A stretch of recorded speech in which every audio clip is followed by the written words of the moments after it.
Olá pessoal, esse é o segundo vídeo que fala sobre as genealogias de Jesus, explicando como criar um filtro visual para que você possa no Antigo Testamento identificar todas as pessoas que são mencionadas nas genealogias de Jesus lá em Mateus e Lucas. Então, se você não viu o primeiro vídeo, você precisa ver ele para entender o que nós fizemos, inclusive para pegar o filtro visual para você usar no seu Logos, se for interessante para você. Mas eu vou explicar para você como eu criei esse filtro visual, quais foram os problemas que eu tentei minimizar para que ele fosse bem funcional. Mas vamos lá então, deixa eu te explicar qual é a ideia. Como eu falei no primeiro vídeo, há muito tempo atrás uma pessoa perguntou, eu tenho como ler o Antigo Testamento e ir identificando quem são as pessoas que estão sendo mencionadas nas genealogias de Jesus? E falaram, sim, é possível, e o pessoal criou um filtro visual e explicou como fazer. Naquela época nós não tínhamos todas as ferramentas que temos hoje mudou um pouquinho, mas eu vou mostrar para você qual a ideia, como fazer isso, tá? Então vamos lá para o computador que eu vou te mostrar. Então você está vendo aqui o filtro aplicado com esse M, L ou só M aqui, mostrando se é em Marcos e Lucas, Davi e Isaac, eles aparecem nas duas genealogias. Eu tenho aqui esse só em Mateus, esse só em Lucas. E aí, como eu tinha mostrado em outros textos, como por exemplo aqui eu estou em 2 de Crônicas, eu vejo Ezequias indicando aqui que ele é mencionado na genealogia em Mateus, né? E aí eu tenho depois Abraão, Isaac, né, e Israel aqui, é claro, eles sendo mencionados em Mateus e Lucas, mas eles estão sendo mencionados aqui. Como eu crio esse filtro para que todas as pessoas dessas duas genealogias apareçam?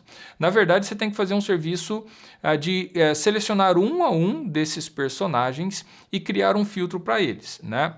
Agora você imagina o seguinte, a questão aqui, agora eu vou te explicar como a gente tenta fazer isso de uma forma mais dinâmica, mais certeira, sem ir se embananando, eu diria, se enrolando com esses códigos. O que acontece? Vamos imaginar que eu estivesse criando, o primeiro da genealogia de Jesus em Mateus é Davi. Eu clico com o botão direito do mouse e ao invés de pegar Davi aqui como nome grego, é claro, eu vou pegar a pessoa de Davi.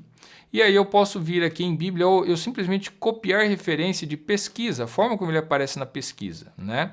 Então eu clico aqui, pesquisar, e aí eu iria para cá e colocaria aqui, né, Ctrl V, pessoa Davi. Só que qual é o problema aqui? Você vai ver que eu não tenho pessoa Davi aqui, tá? Eu tenho ele de outra forma. Como é que eu tenho ele? Eu tenho ele assim, ó. Eu abro aqui porque eu vou colocar outras pessoas Davi, eu coloquei aqui, cruza Davi, tá? Por que eu fiz isso? Como você está vendo aqui, ó, Tamar na hora de Judá ou tal, ó, por exemplo, pessoa Pérez cruza Pérez, né? Pessoa Zorobabel cruza Zorobabel. Porque quando nós buscamos por uma pessoa no Logos, ele vai buscar por essa pessoa com qualquer tipo de ocorrência, pelo pronome dela, ela sendo mencionada de outras formas. Veja aqui, por exemplo, se eu pegar Davi e fizer uma pesquisa, Davi pessoa, eu vou pesquisar na Bíblia. Ótimo. Veja só quantos resultados, né? Já agora não substituirá o reino, o Senhor buscou para si um homem, né? E que já lhe ordenou que seja príncipe, né? E aí, ó, e ungir-me-ás a quem tu designar, né? Unge-o, ele. Então, todas essas ocorrências, você iria ver um monte de vezes Davi aparecendo. E fica um pouco disfuncional. Na verdade, até em Davi fiz uma particularidade. Eu coloquei pessoa Davi quando ele é chamado por Davi, é por isso que eu coloquei aqui, pessoa Davi cruza Davi. Inclusive, depois, eu até fiz o seguinte, ou, tá? Colocar aqui, pessoa Davi cruza rei. Ou seja, o que ele vai fazer? Toda vez que a pessoa de Davi está sendo mencionada com a palavra rei e a pessoa Davi sendo mencionada, sendo citada por Davi mesmo. Então aí, essa é uma particularidade que eu fiz para Davi. Assim como Abraão. Abraão, ele poderia ser chamado Abraão ou Abrão. Então, eu coloquei pessoa Abraão, cruza Abraão e depois pessoa Abraão, cruza Abrão. Assim eu tenho só esses casos e não ele, seu filho, a conjugação de um verbo para que eles não apareçam. E sim somente as pessoas quando elas são mencionadas diretamente, né? Então, outras particularidades, outros casos particulares eu também fiz isso. tá? Mas aí eu fui fazendo um por um. Só que agora nós entramos numa outra questão que fica um pouco disfuncional, um pouco difícil você trabalhar. Se você pegar um por um, eu peguei aqui, né? Vamos supor que eu vou trabalhar dessa forma. Peguei aqui, fiz Davi. Agora eu vou pegar Abraão. Tá, pegou a pessoa Abraão, eu dou pesquisar. E aí, de novo, vou colocar aqui, ó, ou, Ctrl V, pessoa Abraão. E eu vou também fazer a mesma coisa aqui, né? Cruza Abraão, tá? E depois fazer ou Abraão cruza Abrão. Muito bem. Só que isso vai ficar um pouco complicado você fazer aqui. Qual é o melhor? Você fazer num editor de textos. E aí nós temos uma coisa até melhor do que isso, que eu sugeri para você, né? Quando você imagina você utilizando isso, uma outra série de dados para você montar um filtro como esse, um filtro grande como esse. Então, deixa eu te mostrar o que eu fiz numa planilha, tá? Eu vou abrir aqui uma planilha do Google e olha aqui essa planilha que eu montei no Google, tá? Olha o que eu fiz aqui, tá? Eu simplesmente copiei lá do Logos e eu vinha, deixa eu até mostrar para você às vezes como eu faço, ó. Deixa eu te mostrar, eu poderia estar aqui com essa visualização só, é claro, né? Não está tão funcional, mas só para você entender. Se eu copiar uma pessoa aqui, que seja Isaac, tá? Eu vou clicar com o botão direito, marquei pessoa Isaac e dou aqui, ó, copiar referência. Cliquei no copiar referência em pesquisar, a forma como ele aparece numa pesquisa. Ok. Eu venho aqui na planilha, tá? Se fosse, ó, eu dou um Ctrl V, um colar, tá aqui, ó, pessoa Isaac. Então eu poderia ir um por um aqui. Olha só o que eu fiz. Quando eu fui copiando e colando um por um das pessoas, depois eu só copiei aqui, né? Fui multiplicando esse mesmo comportamento aqui. Esse cruz aqui coloquei só uma vez. E depois esse e o ou também. Então eu montei isso numa planilha. E aí fui colocando a forma como as pessoas são mencionadas. Então Eli, tá, aparece como Eli. Você vê aqui que o Matan, eu vi que ele aparece de duas formas diferentes, Matan e Matate. Então eu coloquei duas vezes. O que eu fiz? Um por um dos personagens, eu fiz uma pesquisa para ver como ele é mencionado, para ver se o nome bate, se às vezes há pronúncias diferentes, se há, em alguns casos, pronúncias ou forma de escrita diferente, às vezes até inconsistentes. Então eu fiz dessa forma, tá? Então você vai ter algumas pessoas sendo duplicadas aqui. Aí eu fiz todo esse grupo aqui, vamos supor, da genealogia em Mateus ou da genealogia em Lucas. E aí, qual é o próximo passo? Eu copio todas essas informações num editor de texto e eu organizo isso, tá? O que eu estou querendo dizer com jogar no editor de texto e trabalhar isso? Deixa eu mostrar aqui para você, inclusive você já vai ver o resultado final que eu tenho aqui, tá? Deixa eu ver aqui, deixar maior para você ver. Você vê aqui que eu tenho toda a genealogia em Mateus, aqui Lucas, aqui Mateus, Lucas e aqui Lucas. Eu separei eles. Mas o que eu fiz aqui, tá? Na verdade, eu copiei esse material, vamos supor, eu tenho copiar só um pedaço aqui, tá? Eu vou jogar eles aqui e ele fica dessa forma. Só que depois eu fui trabalhando, copiar e colar, tá? Eu vou tirar esse espaço. Eu dou um Ctrl C, Ctrl F e eu vou substituir esse pessoa aqui, tá? Eu diminuí aqui, ó. Quebrei aqui, ele vai substituir. Ele substituiu aquilo ali.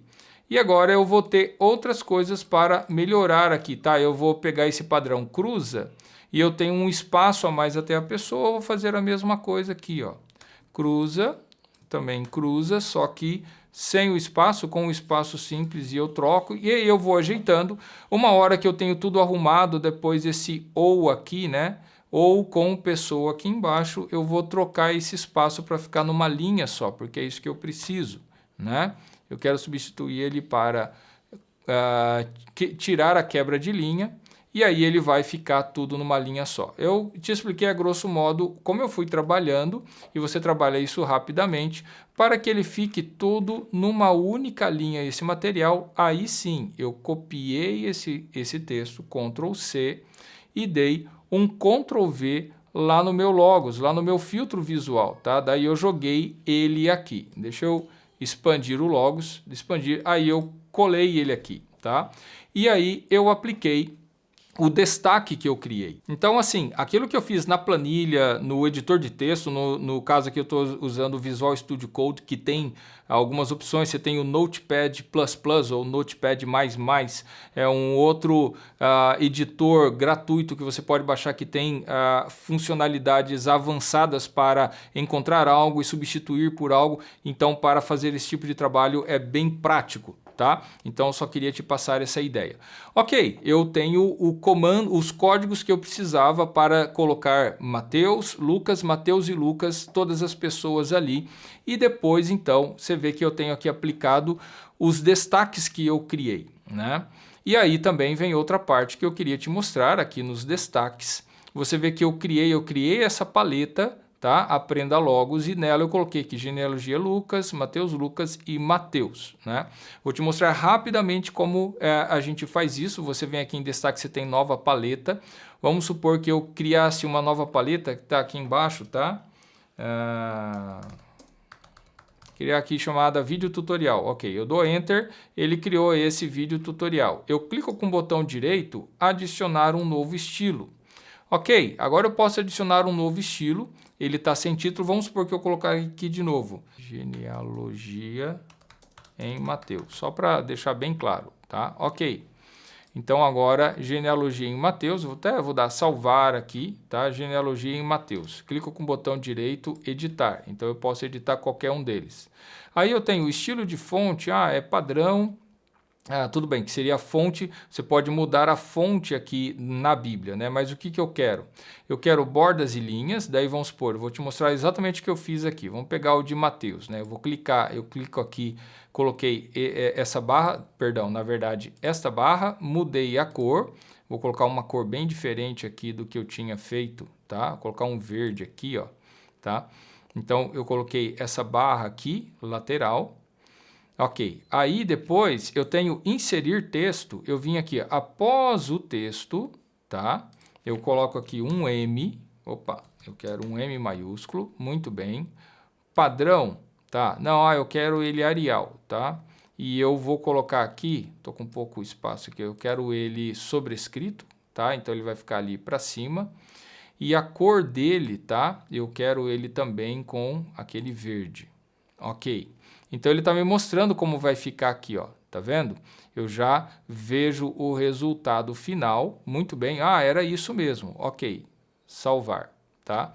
E aí, então, aqui no meu vídeo tutorial eu tenho aqui genealogia em Mateus. Ok. Se eu quiser depois, eu venho aqui, ó, genealogia Mateus, né? Eu vou substituir, eu tenho que achar aquela paleta que eu criei, tá? E eu tenho aqui no final vídeo tutorial. Eu clico aqui. Ok, a partir de agora, a minha Almeida, inclusive aqui em Mateus, está vendo que ficou tudo verde agora, porque eu fiz essa mudança. Então, você viu como você pode criar um novo destaque e aplicar ele exatamente para aquilo que for mais interessante para você. O que você pode fazer na prática, né? Juntando toda essa ideia. Você pode pegar lá no público o filtro visual que eu criei. Aí você vai vir junto os destaques, os mesmos destaques que eu criei, você pode editar eles para ficar diferente, cores diferentes, você prefere cor diferente, você prefere os nomes numa caixa, você prefere com um fundo colorido, o que for, você ajusta ele e você deixa, ele vai aplicar automaticamente aqui, ou você cria um novo destaque totalmente diferente e aplica esse destaque ali no filtro visual. Então, com esse exercício, concluindo aqui o nosso vídeo, e esses dois vídeos que nós fizemos, você viu na prática um filtro visual sendo aplicado para uma necessidade específica. Eu quero ler o Antigo Testamento e ver as pessoas são citadas que fazem parte da genealogia de Jesus. Ótimo, que legal. Então, você viu na prática como um filtro visual pode ser útil para você. E você viu também como eu montei um filtro visual, como eu apliquei, como eu criei um destaque, como eu apliquei. De forma simples, mas eu espero que isso tenha ajudado você a abrir a mente, entender mais algumas coisas, perceber mais algumas coisas. E olha só, há muito que pode ser feito com relação ao filtro visual, tá? Por exemplo, você ter rapax legomena, né? Palavras que ocorrem apenas uma vez. Ou questão de quando você está estudando as línguas originais, ou você também está está lendo em português, mas você quer a ocorrência de um modo verbal específico, ou a ocorrência de um modo verbal, seja grego, seja hebraico, que chama a atenção dependendo do texto, e você não quer perder isso enquanto você está lendo em português, você pode fazer isso. Então, há muitas aplicações e eu espero que esse exercício tenha servido para você expandir o seu conhecimento sobre o Logos. Ok, com isso nós terminamos esse tutorial. Por favor, curta o vídeo se você gostou dele realmente. Se você ainda não é inscrito no canal, por favor, se inscreva nele. E não se esqueça do nosso curso completo de Logos. Saiba tudo em aprendalogos.com. Até o próximo vídeo.